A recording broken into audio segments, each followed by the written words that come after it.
Fire Emblem Path of Radiance's enemy phases are slow, and I mean slow.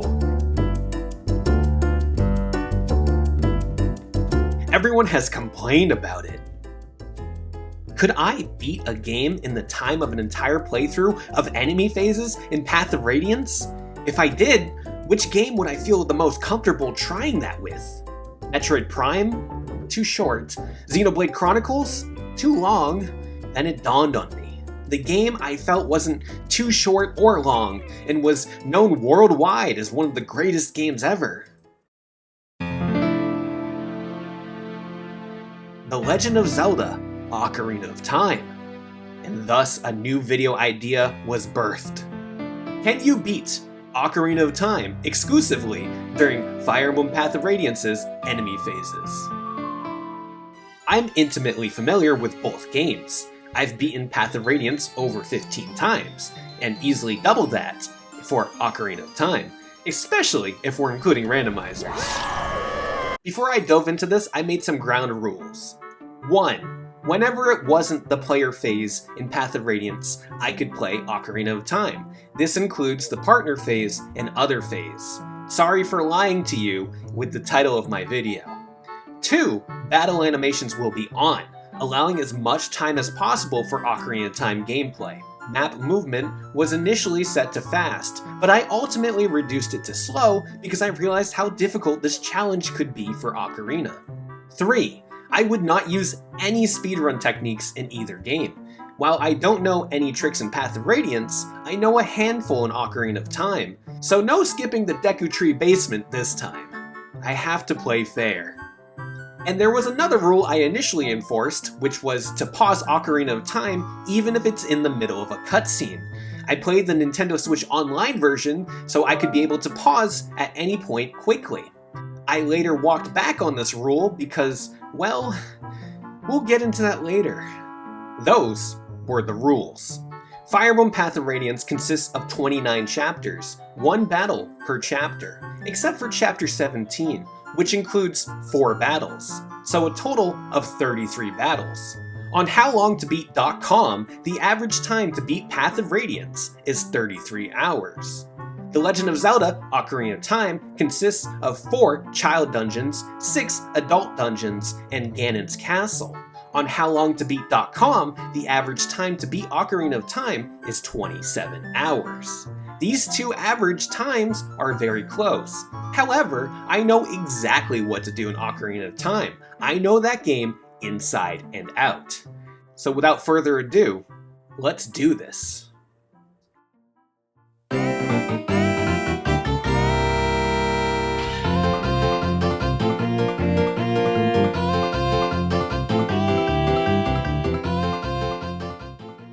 From the very beginning, I felt the strain on Ocarina of Time.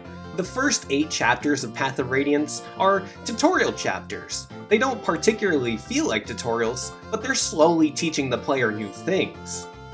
The issue is that most maps are reasonably short and straightforward, leaving very little time for an enemy phase.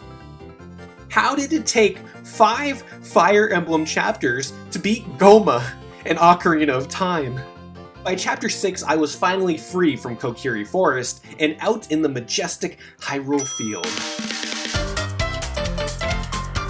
When plot happened in Chapter 7, I was just outside Hyrule Castle about to get Zelda's Lullaby.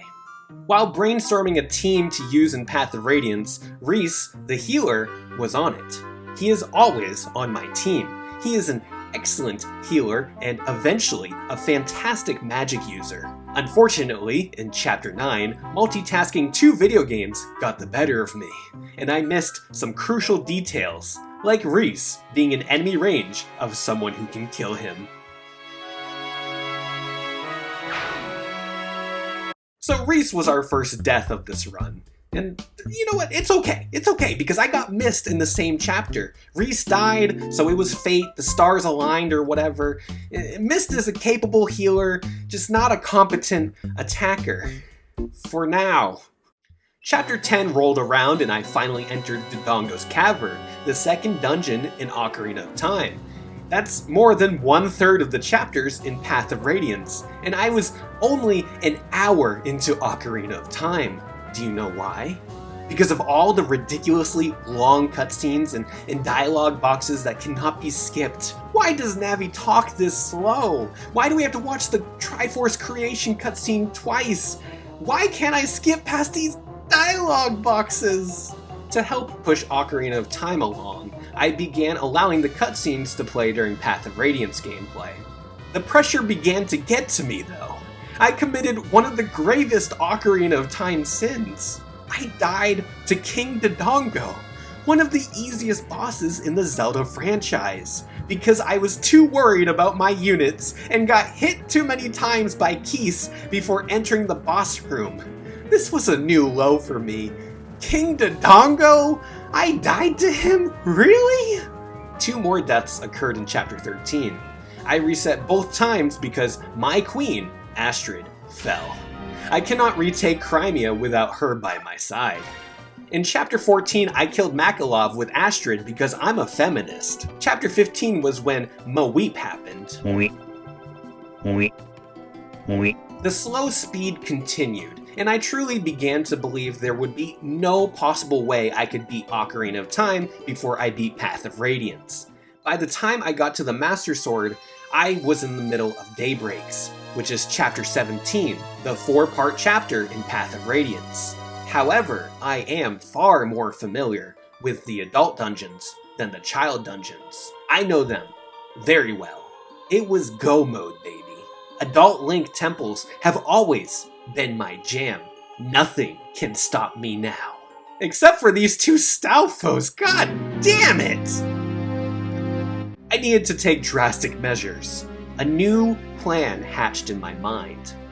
I would continue to play Path of Radiance as I normally do. I can't rig the race. However, I can use a unit I hadn't planned on using. Tanith. Tanith, the Falcon Knight, is unlike every unit in the game. She can call reinforcements twice per map. This sends 2 Pegasus Knights and 1 Falcon Knight to aid the player's team per reinforcement. The critical thing is that the reinforcements have their own phase to move. Partner phase. This gives me a lot more time to play Ocarina of Time. Initially, I didn't plan on using her, but I needed to give Ocarina of Time a fighting chance. The reinforcements I called with Tanith kept extending these phases in the stupidest way, and I am forever grateful for them. Using Tanith's reinforcements, and the maps becoming generally longer after Chapter 17 made Ocarina of Time progress far more substantial. By Chapter 21, I had conquered Phantom Ganon and finished the Forest Temple. Despite some embarrassing hiccups, I finished the Fire Temple at the start of Chapter 24. By the end of the same chapter, I had retrieved the Iron Boots, leaving the Water Temple, the Shadow Temple, and the Spirit Temple as the only remaining major dungeons. There was hope, but there was also doubt, because the next temple was the dreaded Water Temple. It's fitting that I entered one of the most frustrating temples in the Zelda franchise during Chapter 25, one of the most frustrating chapters in the Fire Emblem franchise. Eat rock! Despite knowing the Water Temple exceptionally well, swiftly taking out Dark Link, and even one-rounding Morpha, the Water Temple took far too long. Going through it took until the final chapter of Path of Radiance. I went through chapters 25, 26, 27, 28, and part of 29 to get through this temple. I even beat the Black Knight instead of fleeing.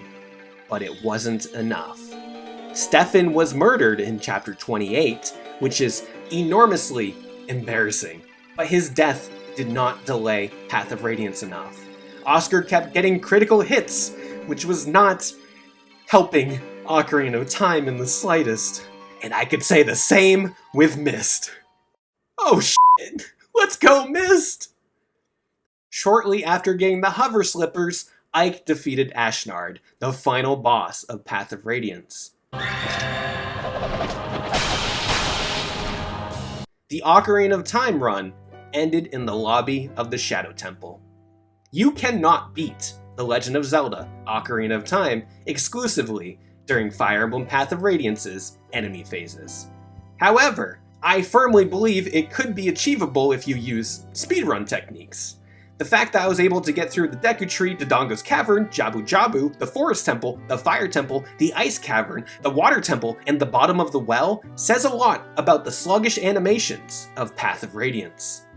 But I would have the animations no other way, because Path of Radiance is a remarkable video game, one of my all-time favorites. The animations are spectacular and essential to the experience to immerse the players in the exceptional world of Tellius.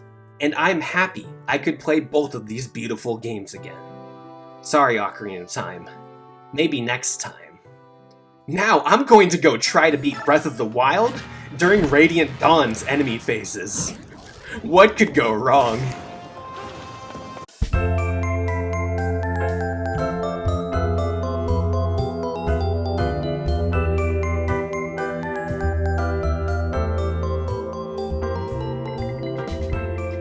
I'm a hypocrite, man. Oh my god.